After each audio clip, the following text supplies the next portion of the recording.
बिस्मिल्लाहिर्रहमानिर्रहीम। नाज़रीन, इस वक्त हम सचल सरमस्त जो सिंध के अज़ीम सूफ़ी शायर हैं उनकी बाज़ार पे आए हुए हैं। उनकी आपको ज़ियारत कराते हैं, उनकी तारीख़ जानते हैं, उनकी हयात ज़िंदगी के बारे में भी गुफ्तगू करते हैं। तो मैं आपको ले चलता हूँ सचल सरमस्त के बाज़ार पे, है मेरे साथ।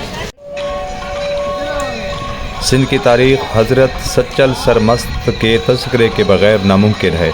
हज़रत सचल सरमस्त सिंधी ज़ुबान के मशहूर सूफ़ी शायर और मजज़ूब थे। इनका कलाम 7 मुख्तलिफ़ ज़ुबानों में मिलता है, जिनमें सिंधी, अरबी, फ़ारसी, बलोची, सराइकी, पंजाबी और उर्दू, मगर ज़्यादा हिस्सा जो है सिंधी और सराइकी पर मुश्तमिल है। सचल सरमस्त 1739 में पैदा हुए। जय पैदाइश सूबा सिंध में ज़िला खैरपुर के गाँव रानीपुर के एक करीबी इलाका दराजा में है।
सचल सरमस्त के वालिद का इंतकाल हो गया था, तो वो अपने चाचा अब्दुल हक की निगहदाश्त में आ गए थे। उन्हें अरबी, फ़ारसी और तसव्वुफ़ के इसरार व रमूज़ से आगाह किया, कुरान मजीद की तालीम दी और कुरान मजीद को हिफ्ज़ किया। वो मुल्ला इज़्म को नापसंद करते थे। मुल्ला को ख़ास तौर पर हदफ़ तनकीद बनाया गया है। वो फरमाते हैं कि मुल्ला इश्क़ हकीकी तक रसाई हासिल नहीं कर सकता। मुल्ला विसाल से दूर है, मोहब्बत से नावाकिफ़ है। सचल तन्हाई पसंद और ख़ामोश तबा शख्सियत थे। तन्हाई को पसंद करते थे, इसलिए अक्सर जंगल की तरफ निकल जाते थे। फ़िक्र में गर्क रहते थे। कभी कोई शिकार ना किया, ना ही कभी किसी परिंदे या जानवर को ज़िबा किया। जवानी ही से नमाज के पाबंद थे।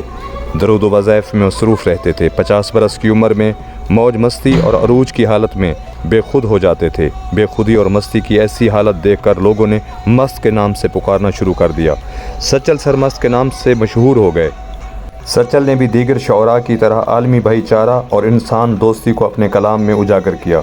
जुल्म व वहशत की मजम्मत की और मजहबी मुनाफरत और फ़िरका बंदी को गलत करार दिया। 1829 में 90 बरस की उम्र में वफ़ात पाई।